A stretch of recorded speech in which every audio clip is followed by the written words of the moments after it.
Hey, you're listening to Terms of Engagement. This is Season 2, Episode 2, and I'm Archon Fung, professor at the Harvard Kennedy School and director of the Ash Center for Democratic Governance and Innovation. And I'm Stephen Richer. I'm the former elected Maricopa County recorder, and now I am a senior practice fellow at the Ash Center. Great. And as always, we're speaking as individuals, not on behalf of Harvard or the Harvard Kennedy School or the Ash Center. And as always, we love to hear from you. So please put your comments in the chat. We'd love to integrate them into today's exciting conversation with somebody who has very much been part of this whole Venezuela conversation, has really lived an exciting life, is intimately familiar with many of the main players involved in Venezuela. But before we get to that, just again, we'd love to see your comments, and Archon's got a few current event updates. Yeah, a few current event updates. Yesterday was MLK Day. Hope everyone had a good holiday. I know some people had a long weekend. Other people did not. Also, a couple of big news events. One is there's a lot of talk out of the White House about Greenland, of course. Danish troops have moved, increased their presence in Greenland, and some European countries have moved also in there. There was a news report yesterday and this morning, interesting, that Archbishop Timothy Broglio, who leads the U.S. Archdiocese responsible for pastoral care of the military, suggested that it may be morally acceptable for troops, U.S. troops, to disobey orders to invade Greenland. He is appealing to just war theory. He said, I don't see any plausible case in which an invasion of Greenland could be a just war. So if we end up if the U.S., and I won't go myself in all likelihood, but if the United States ends up invading Greenland, we may do an episode on just war theory. How does that not apply then to all past wars? I mean, our many sort of engagements have been suspect in terms of their justification, right? Especially ex post. Yeah. And so I think, I don't know him, or, I mean, I was kind of surprised at this. He did say, look, I realize it's a super difficult decision because obviously there's a strong moral and ethical obligation to obey the hierarchy if you're a soldier also. But I guess the point is you have to consult your conscience about whether, if it's obviously a just war, not a just war, I think there would be, some obligation not to participate in that. Does the famous refrain about invading Russia during the winter, does that also apply to Greenland? Because I don't know how cold it is. Yeah, I would imagine quite war in Russia or in Asia from The Princess Bride and Napoleon. Yeah. Good. And then also, obviously big in the news is Minneapolis. Nobody really knows what the future of that is going to be. There has been some talk of the president invoking the Insurrection Act. Evidently, Secretary Hegseth has put 1,500 members of the U.S. military on alert that they may be deployed in Minneapolis. And then the DOJ is reportedly investigating Governor Tim Walz and Mayor Jacob Frey for conspiracy to impede federal law enforcement based on what they've said about the ICE and immigration enforcement presence. So maybe we'll do more on Minneapolis in a subsequent episode. But on to Venezuela. The news is last week, opposition leader in exile, Maria Corina Machado, presented her Nobel Prize to President Donald Trump. And if we could have that picture. And then several AI-generated deep fakes making fun of this have been breaking the internet. If we could have a couple of those. Here is Jabba the Hutt presenting a carbonized Han Solo, make Tatooine great again. And then we have the alien, the exomorph, presenting his or her egg to Donald Trump.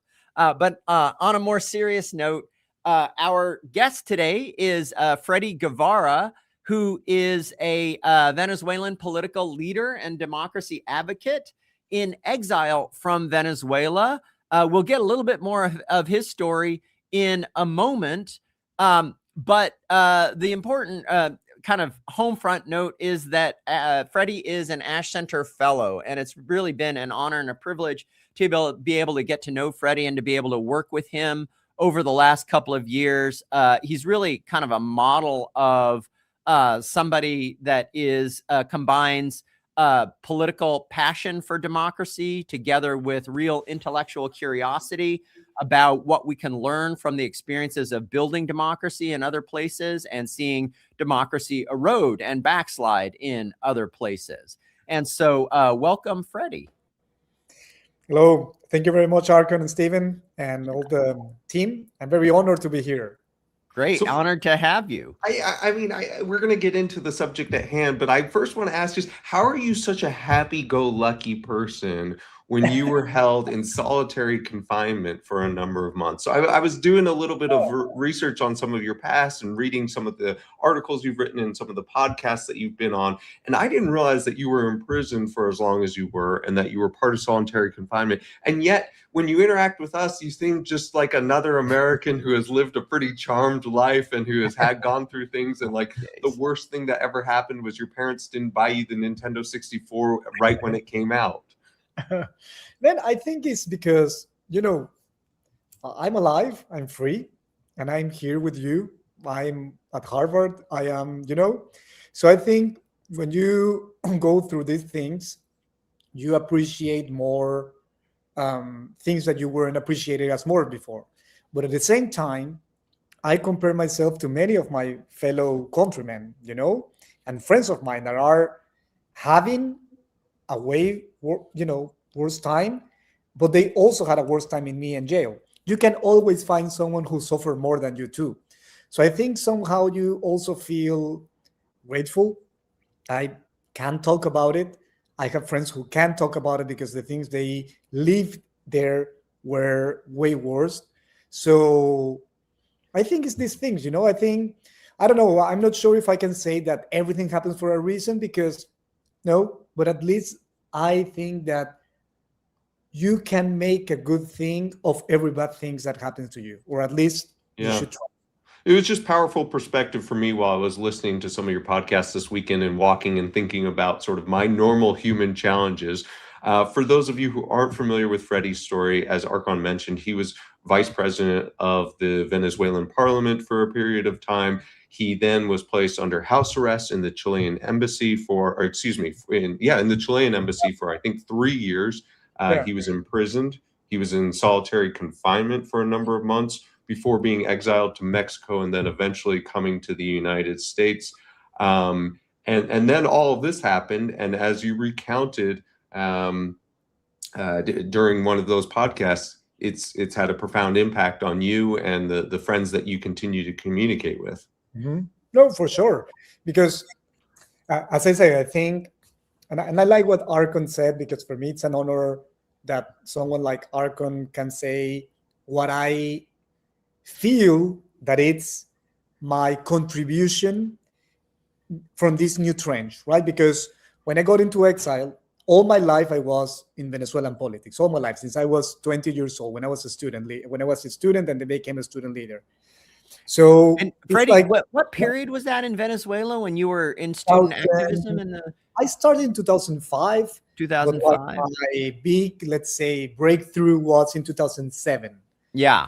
I started in 2005. So 20 years ago. Whoa, more, 21 now. Yeah. And so just for people's background, we won't go into the whole long history of Venezuela, but it was quite a stable and high-performing democracy for many decades, from 1970, and then Hugo Chavez gets elected in 1998 in a very democratic, open election. He wins by a landslide, but then he begins doing things to chip away at the democracy and eventually gives himself the power to be reelected forever, right? He could be the president life, and then you get involved. And what motivated you to get involved in activism? I mean, first I will have to say something that Venezuela was an outlier in the region in three main things. A, we didn't have a war, at least for the previous 150 years. unlike, for example, Colombia, that is our neighbor, and they've been entrenched in this very horrible armed conflict.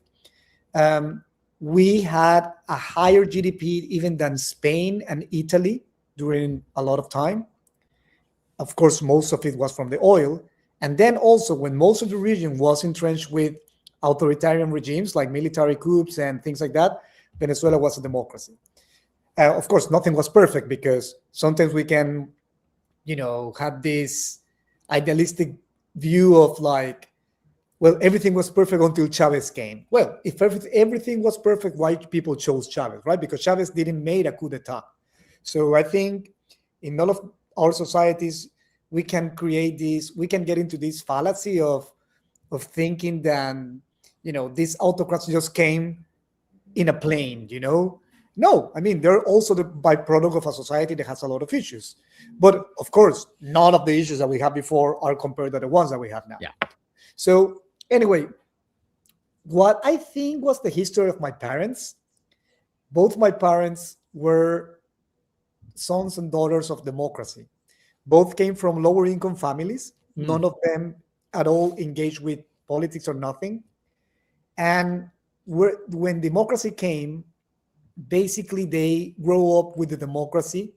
So they were like public funding schools, public funding universities, the mobility, scholarships from the state. So they were part of these Venezuelans that lived democracy not only as a right, but also as a benefit. And I remember, like, when Chavez was campaigning, my father, I remember very clear. I was like, I don't know, 10 years old, 12 years old, something like that.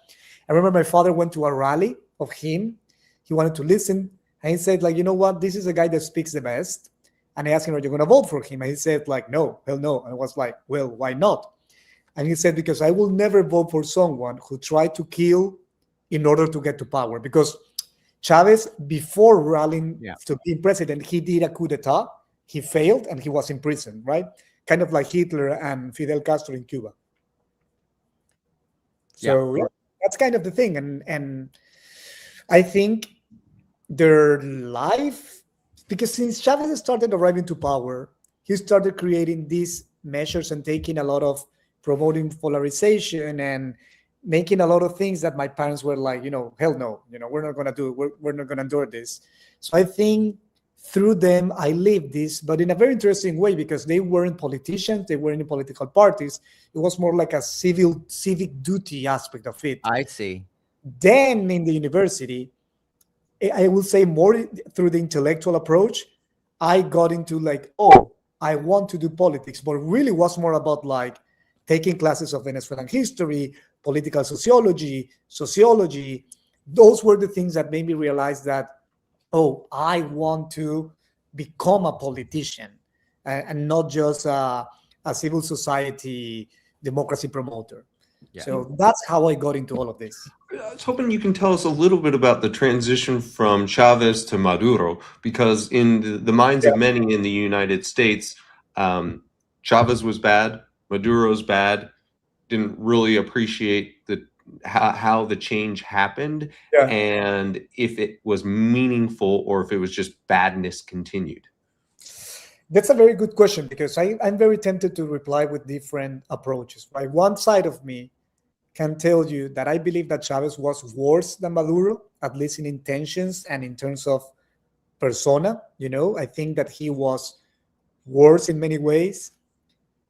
However, if you see actions, Maduro was way worse. My theory, I mean way worse in terms of everything, in terms of repression, in terms of authoritarianism, in terms of economy, and like this. My interpretation is that Chavez didn't rely on repression. He didn't need to use those tools because he also had popularity. So when you are a popular autocrat, you don't necessarily need to use all of the other things. Add that Chavez also had the biggest price of oil barrels. It was like his era. He was blessed with that. So he had a lot of money. He had popularity in the country. And he also had international support. When he was in power, you had Lula in Brazil, Bachelet in Chile. You had like the Kirchners in Argentina. So there was like a left wave in Latin America. And Chavez became also like a symbol for the anti-imperialism. So fighting against Bush, the war in Iraq. So we kind of have this mysticism. So I think what I'm saying is that I think he was as bad as Maduro, but he didn't need it to rely on those tools. Maduro, on the other hand, he inherited his regime with a big economic crisis, created also by Chavez, for sure. A lot of people said, like, no, the economic sanctions. That's like, economic sanctions started in Venezuela in 2019. We were begging for toilet paper in 2014. So like 5 years before, all of the economic sanctions started. But anyway, so he had an economic crisis. He had very bad popularity. We were increasing the popularity in the opposition and a different international arena. And he inherited also the system that Chavez built. Because even if Chavez didn't put 1,000 political prisoners, he had some political prisoners, but he was more like targeted. But he controlled, during the Chavez era, they took control of all the Supreme Court, all of the legislative, and all of the other military and police branches. Yeah, so he develops this capacity to repress that then Maduro can use. And then just to like highlight for folks listening how authoritarian it actually was, right? Maduro, the Chavez-Maduro party loses the legislative election in 2016, kind of dissolves the legislature. And then there's another recent critical moment in 2024 when the party, Maduro's party, loses in a landslide in 2024. And everyone, they don't say that, but everyone in the international community absolutely agrees on that. And just to run the tape forward, Catherine Sickink, our friend and colleague writing from Uruguay, writes, Freddy, the last time we talked, she interviewed you in the IOP forum, I think probably 2 or 3 months ago. She said, at that time, you supported the demand of many Venezuelans for military intervention. That was before, obviously, the U.S. military intervention that actually occurred, in which it was a large operation, but Delta Force commandos captured Nicolás Maduro. So, Freddy, how and when did you learn of Maduro's capture, and what were your initial reactions to that? This happened just 3 weeks ago, right? Yeah, I was in Colombia. I was in Bogota. Actually, I was in Bogota just for one day because I was this sounds like context, but it's important so you understand what is happening in Venezuela. So my father is in Colombia, and I wanted to spend Christmas with him and New Year's Eve. However, days before I was going to buy the tickets, 2 Venezuelan dissidents got shot by a sicario, a hitman, ordered by the Maduro regime in Bogota. 2 friends of mine that worked with me. Oh my God. So that made me, was like, okay, I'm a little bit scared to go to Colombia. So I say to my father, hey, you know what? I'm not going to do it. I went to another place, but I went to be one day. I just like to say, okay, it's very unlikely that they're going to find that I am there in just one day and organize something in just one day. So I stayed one night. I had a dinner with these 2 friends of mine, by the way. They both got 6 shots and they're alive, thank God. So they both, I had a dinner with them and my father. I went to sleep and I wake up at 6 a.m. and everyone was calling me, was like, this is happening. And I was sleeping. My fiance, she doesn't speak Spanish at all. She's from Austria. And we were sleeping and I wake up and she hears me speaking Spanish frankly. And then she sees me crying, but she was like, what is happening? Because I was crying of tears of joy. So I know that for Americans could be like, how can a Venezuelan or any person in the world could cry of happiness if you just heard that your country was bombed? We weren't happy because the country was bombed.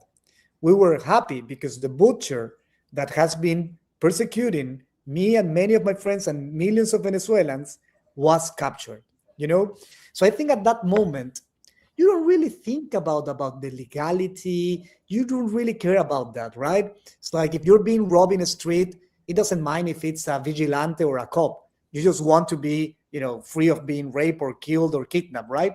So to be true, what I felt was relief and happiness and hope. And I have to say that that's what most Venezuelans feel. And now they have data. Well, we all have data available. Like The Economist made this poll, and 70% of Venezuelans agreed with what happened and supports the action and likes. I know that for Americans who don't agree with Trump, this might be conflicted, but this is not about the policy in the United States. It's about people seeing someone who finally did something from them. Yeah. So that's this horrible person who had done terrible things to the country. Lots of things I want to follow up on there, but I do want to pause to emphasize 2 points. One, that the context in which Americans see this military strike is very different than the context in which Venezuelans see it. We're analyzing it through is this the appropriate role of the US government? Is this the appropriate, was the right legal steps taken? Should the Congress have been given advance notice, so on and so forth? Or do I like or dislike Donald Trump can sometimes just be the lens through which this is viewed. So I want that. And then 2, I think so often the US military and our engagements abroad are described only in the negative sense. But at least for now, this has accrued a great benefit to many Venezuelans, or at least provided a measure of hope. But when we talk about what the United States did and bringing it to the article that we read in the Journal of Democracy, which is why the United States shouldn't run Venezuela, I guess the normal means through which a democratic uprising occurs is something more like the Arab Spring in around 2010, when it comes from the populace itself and there's a movement to overthrow the autocrat. This one, as the article points out, is different in that the autocrat was removed by a foreign power, and now we don't really know what's necessarily next. The popular movement didn't wipe away all aspects of the autocracy. Maduro's people are still very much in there. A lot of things have started to change, including political prisoners have started to be freed. But that's the main point I took away from this paper. Archon, was that your assessment as well? Yeah, I think that it's a pretty interesting paper, and people should have a look at it. For people like me, political scientists who went to graduate school in the 90s and 2000s, right? We kind of think of the transition to democracy as, okay, in an authoritarian country, there's a popular resistance, there's a democratic opposition, a political opposition vying with the authoritarian. Sometimes, like in the Arab Spring, like you said, Stephen, the opposition gets enough power to overthrow, right? And then usually there's a pact of some kind. Sometimes there's international forces outside that are looking in and kind of trying to tip the scales a little bit in favor of the democratic opposition and against the autocrat. You could tell a story like that about Myanmar and the ascendance of Aung San Suu Kyi, despite, generals running a big show there. But usually if there's an international thumb on the scale, usually that international thumb favors the democratic opposition after this moment of transition. And then there's some kind of deal so that it's not the case that the generals all get shot. Otherwise they would, fight to the death. You don't want that. You want a kind of deal of amnesty or exile or something else, some tolerable kind of cost so that you can maybe move to some sort of democratic transition. But the weird thing here, at least from this like transitions to democracy, to the extent that there's a transitions playbook, is that the outside force didn't kind of put the thumb in the scale, at least not yet, for the democratic opposition. It put its thumb in the scale, that is the Trump administration, for Delcy Rodriguez, which was, I guess, at least a surprise to me. And then Freddy, I wonder, like, what were your immediate reactions? And then we'll go to like, what's next for Venezuela? I think that we are living history, and a lot of things are going to be reshaped with this episode. I think there's a lot of discussion. For example, ways to democratize a country. This will be a discussion. The international order is going to have another discussion with this. United States foreign policy and relationship with authoritarian regime. So there's a lot of things that are going to be affected by this. And I think in the years to come, we're going to, see the ripple effect of this. Because this was, at least as my understanding, I think this is the first kind of democratization process that has these particularities. Because if you think about something similar that was Noriega in Panama, it was a military invasion, right? Like a proper military invasion, boots on the grounds, planes, ships, and things like this. This and a complete regime change. This is the tactical move to take the head of the corporation and then saying to the people in line, are you now willing to negotiate a democratic transition? Yes. So it's a different approach that, of course, I wanted to work because I'm Venezuelan, right? So, and I think everyone should hope to work, but it's something new. So I think it was very interesting when someone asked. Sorry? Is it fair to call this democratization, or isn't that a to be determined? Isn't this sort of just a, coup is not really the right word because it's not being done to take power, but it's just I guess some have called it a kidnapping, right, or a decapitation or something. Something I don't know, right? But Venezuela is not a democracy as of today, obviously. Yeah, no, we're in a process. If, for example, I think there's two statements that for me reveals very interesting approaches from the American administration. The first one is Rubio's statement about the stages and the phases of this process. Yeah. He mentions like stabilization. He then mentions like recovery, which he includes there the oil industry and the business for American. And in that second stage, he includes the freedom of political prisoners and some, let's say, liberalization process. And then he says at the end is going to be the transition. But they haven't, at least publicly, explained a time frame. The other conversation, or the other statement, let's say, is a question that was recently asked to Donald Trump when he was just previously, he was going to board his chopper. And it was after Maria Corina's meeting, and someone asked him, like, okay, if you like Maria Corina, why you didn't do this? Why you chose Delcy? And he said, well, we learned from Iraq.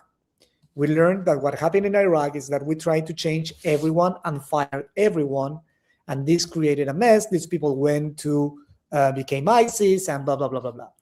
So I think this is kind of, at least it reflects what it reflects, of course, what they're saying publicly and probably what they're thinking also, that this is a distinctive international approach in which is let's promote a more reform path instead of a revolutionary change.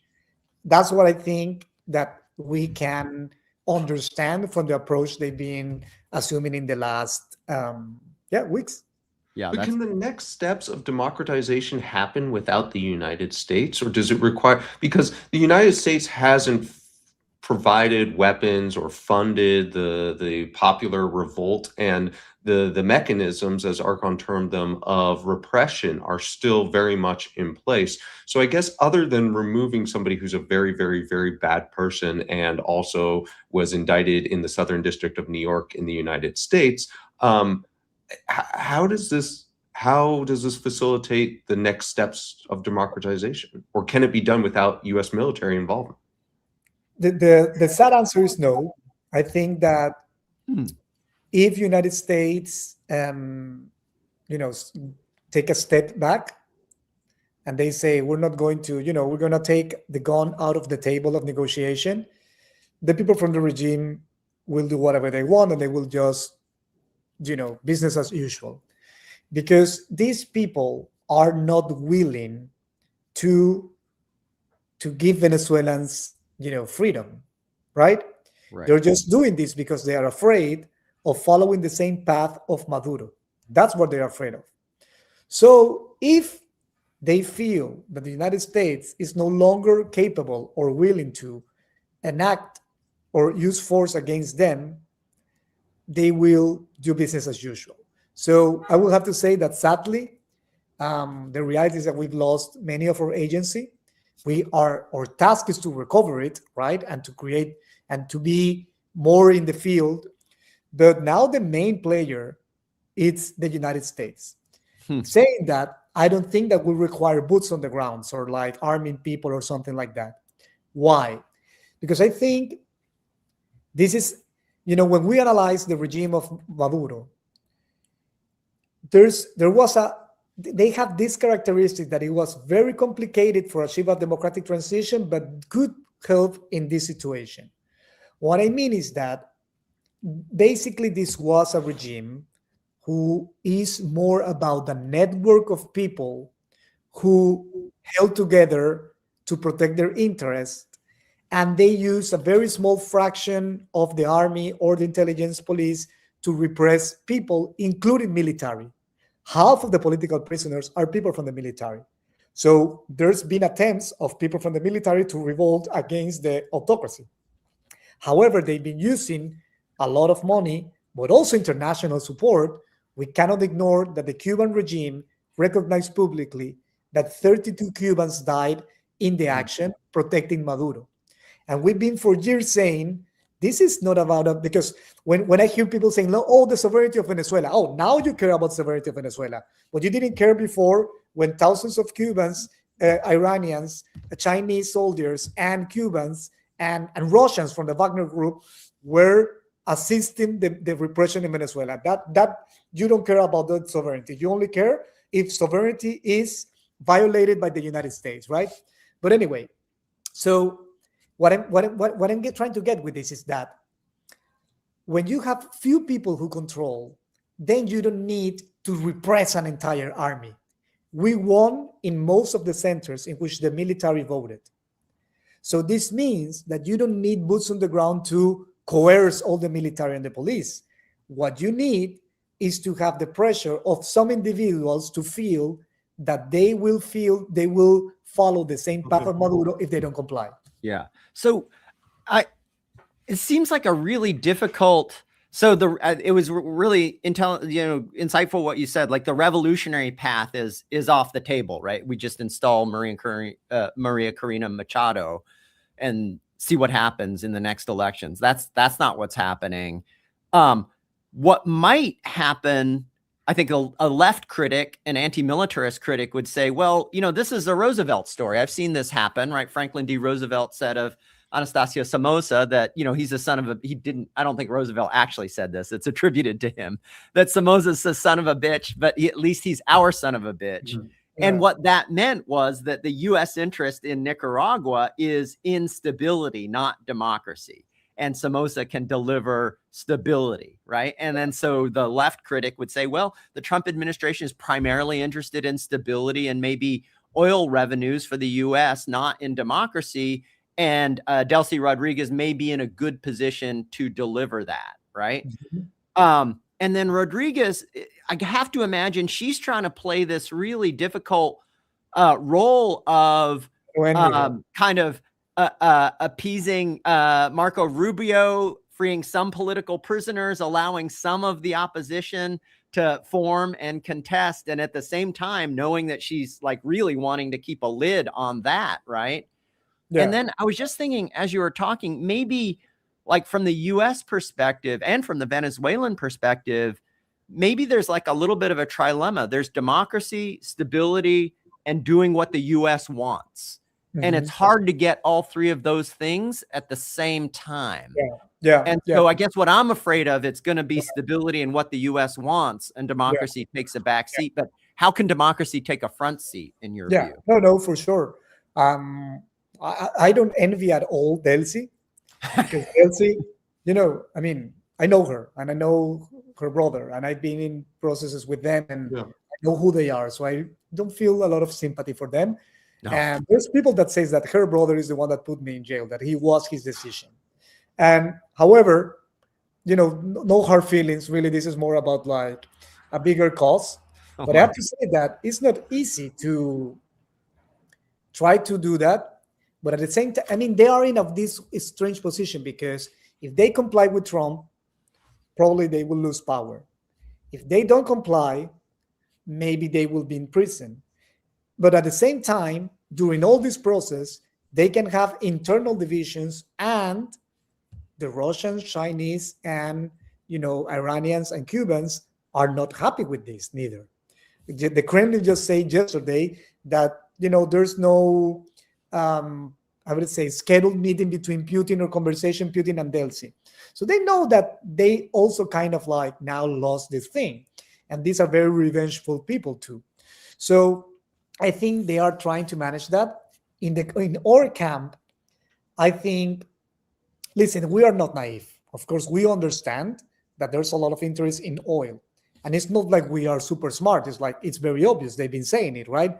The Trump administration haven't been denying it, saying, no, this is also about oil and recovering national security and their interests and framing this situation in the America First agenda. So we know that, right? And it's not like before, or oil was being used for the good of Venezuela, or oil was being given for free to Cuba, to China, and other international actors. So I think what we believe is that those things aren't necessarily excludable, that you can achieve the alignment between American economic and stability and security, national security concerns with democratization. And one thing that gave me hope, let's say, there was in this meeting with the oil people. In that meeting, two things happened. One, many oil business people said, well, we need stability, we need rule of law. This is not just about like you are showing us, we need rule of law because oil investments are long-term investment. You start seeing returns in 20 or 30 Right. years. So, Trump will not be in power in 20 or 30 years. So how it is going to be something that, give us confidence. But the other thing was a question that one journalist asked to Trump. It says, like, what is more important for you? Stability of democracy. His reply was, both are the same. So I think that we can work in that thing and create this kind of like, Venn diagram in which we can unite both things. That's the art that we have to make. So if American interests are predicated on stability and economic revival, you're saying, and maybe President Trump is saying too, that the only true path to that long term is a democratic form of government. Sure. And I think that there's a decent amount of precedent and past history to play that out. I'm curious, one, if you have any questions for Freddy, please put them in the chat. Two, shorter term, are there any sort of bright red lines where you think that like Rodriguez has to accomplish this by this, or else it's going to sit poorly with either the Venezuelan public, very poorly, or with the Trump administration? Like she's got to release all the 1,000 political prisoners by 2 months, and we've got to have elections within 7 months or anything like that. To show that they are making progress on sort of this Rubio map, and that they're good stewards, at least by the Trump administration's assessment, of Venezuela for the time being. I think, I know these guys, right? The Rodriguez siblings, let's say. And I'm sure that they are doing everything to remain in power. And their main strategy is buying time. That's what they want to do. And they're going to try to survive until past midterms to see what happens.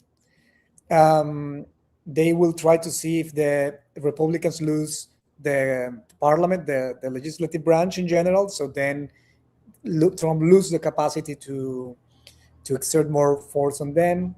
Or they're going to wait to see if the Greenland situation evolves and then shift the attention, or they're going to see what happens with China and Taiwan. They're just going to try to wait. So this is why I believe that before midterms, we need to make them give something that they cannot take back. I see. And for me, this is basically repression. We have to take away from them the capacity to repress people this might look something as a different general attorney, so they cannot persecute people, or that the intelligence units has to respond to some higher authority that are not the Rodriguez brothers, siblings. Sorry, that's one.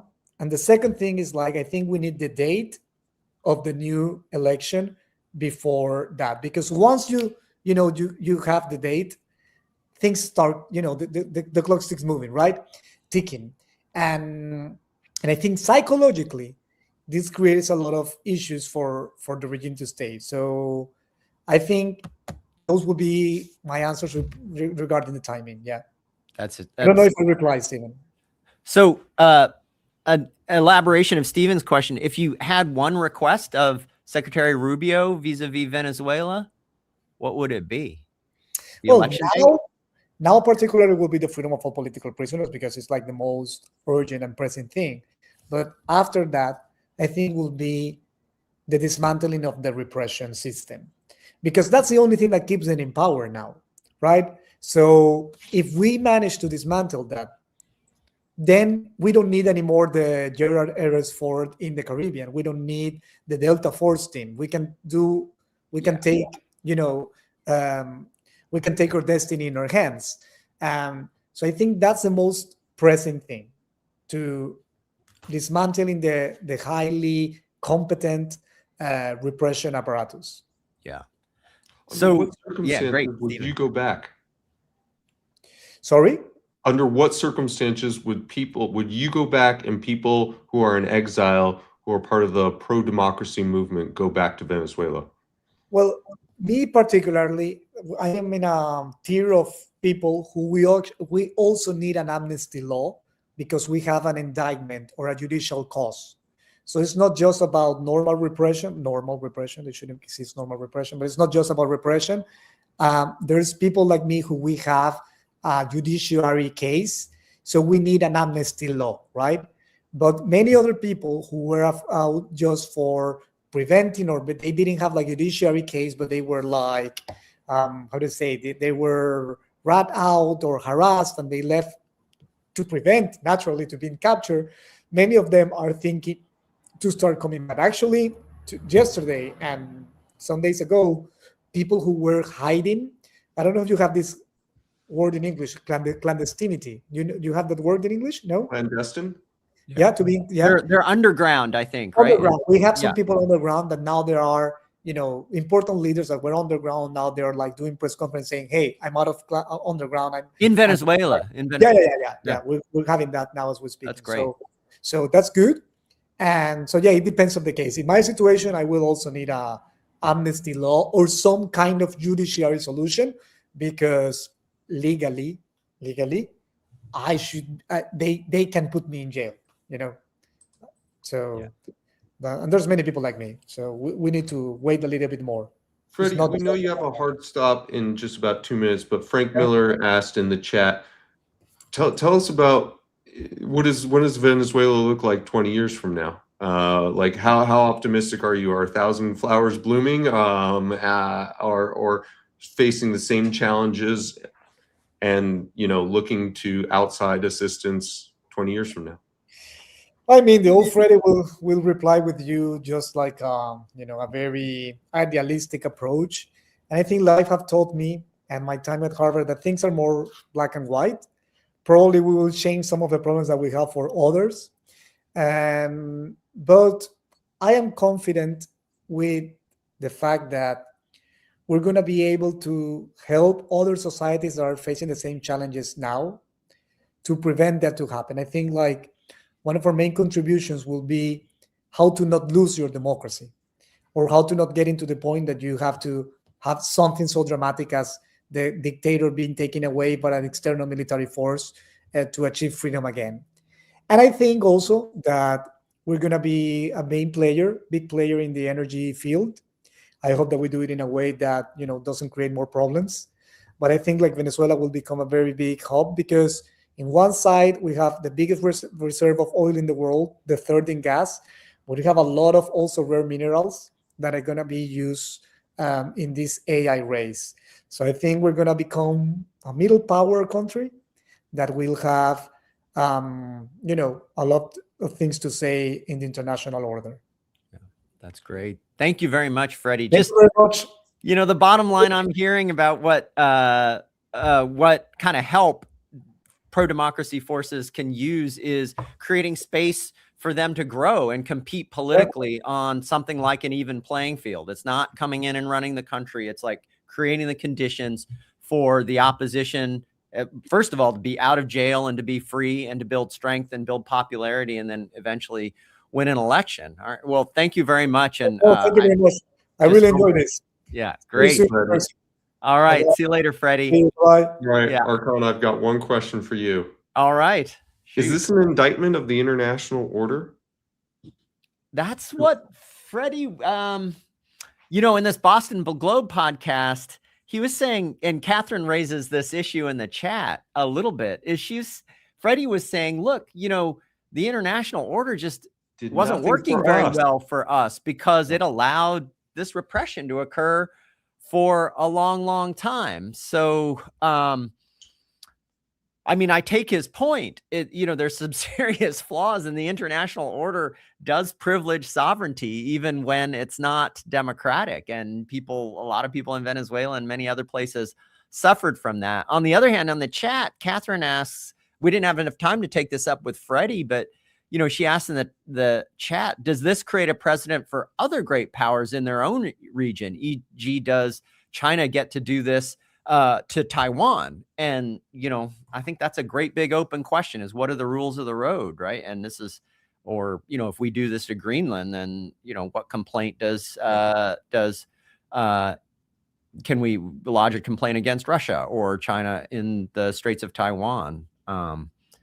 So I think at the end of the day, peace is sometimes a bigger value than democracy for me on that. Like, I don't want to see China invade Taiwan. What do you think?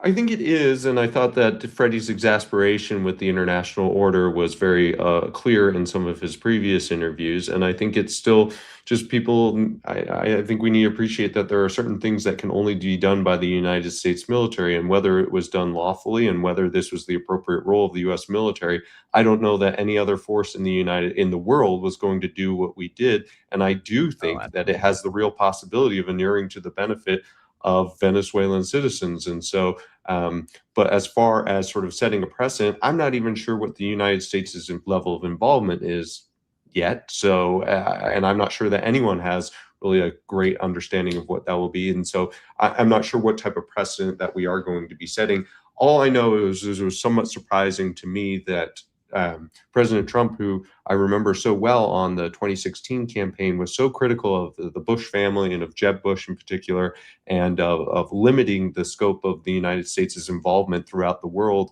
and that we are not the policeman for the world, et cetera, et cetera. I guess I would have been surprised a year ago that he was the one to remove Maduro from power. But do you have a thought for why that is? I mean, a big plank of MAGA America First was, J.D. Vance put it, no more stupid wars, right? And maybe he would say, well, this obviously isn't a stupid war. We did it right and it was quick. But I think that J.D. Vance would say this isn't a war. There's no military occupation, U.S. military occupation of Venezuela. He was part of the drug syndicate that was funneling drugs into the United States, and that he was indicted in the United States. That being said, that same rubric extends to a lot of leaders in Latin America in particular, and I don't think it's the Trump administration's ambition to be going and checking off all of them in all of Latin America. And I certainly don't think that's what many MAGA voters contemplated in voting for him in 2016 and in 2024. But, I think both the foreign policy of the Trump administration and of the MAGA movement is a little bit of a fluid thing. And so who knows, maybe it'll have to be written after all this is done. Yeah, so we don't know where this is going to land. On a personal note, I have to say that over the last few months and talking to Freddie, and it's part of obviously the objective of this live stream, but a bunch of conversations around campus. I'm pretty anti-US intervention in just about any circumstance. And talking to Freddy has really been enlightening and challenging. And, I think I'd still have very grave doubts about this one. But, I think you have to take seriously someone from Venezuela who says, I think this is going to be a good thing for my country, who's so thoughtful and so committed to democracy as a way of governing, is really like enlightening and challenging for me. And he says that even if you ascribe the most cynical motivations to the United States. So I know a number of people in the comments have been saying, isn't this just all about oil? Yeah. I think Freddy would say, if it is, we're still really happy to have Maduro out. So be it. Yeah. We're still really happy to have a number of political prisoners freed. And guess what? A lot of that oil revenue was going to Iran, was going to Russia. And so if it's going to the United States instead, then it doesn't make all that much different. And we're down one dictator. Right. And more free. And that's what counts at the end of the day, right? I mean, I think you have to take that really, really seriously. Yeah. And so I do think that he has been a healthy perspective on sort of some of the potential merits of American force. However, I think maybe even more than Freddy, that there is a timetable. And if things don't start moving toward a democracy over the next few months in Venezuela, then I think that the way in which the global community, maybe even the way in which Venezuelans begin to see the removal of Maduro fundamentally changes. Whereas I think almost everyone in the world sort of says, like, even if we didn't like exactly how you dotted the I's and crossed the T's, we're pretty happy he's gone. But if it's just replacing one dictator with another, then maybe not. Right. And I think you're saying there's a window of focus and opportunity now. And if too much time passes, then the Delcy Rodriguez authoritarian regime kind of solidifies and ossifies. And yeah. And if we go 2 years without having elections in Venezuela, then I think that sort of like it's harder to say the Maduro removal was just like this global humanitarian boon, even if unlawful under the United States law. Yeah. Which I'm not taking a position on that. I refer you to Jack Goldsmith at Harvard Law School if you want to know whether or not it was a legal action. Right. I don't know enough to say. All right. Great. So we are out of time. We've gone past, but this is just a super discussion. Just really privileged to be able to talk with Freddy. As a reminder, please send suggestions to info@ash.harvard.edu. Anything else? Thank you all. And thanks to the production team, as always. Yeah, thanks to Colette and Courtney and Dana and Evelyn. Hope to see everyone next time. Take care.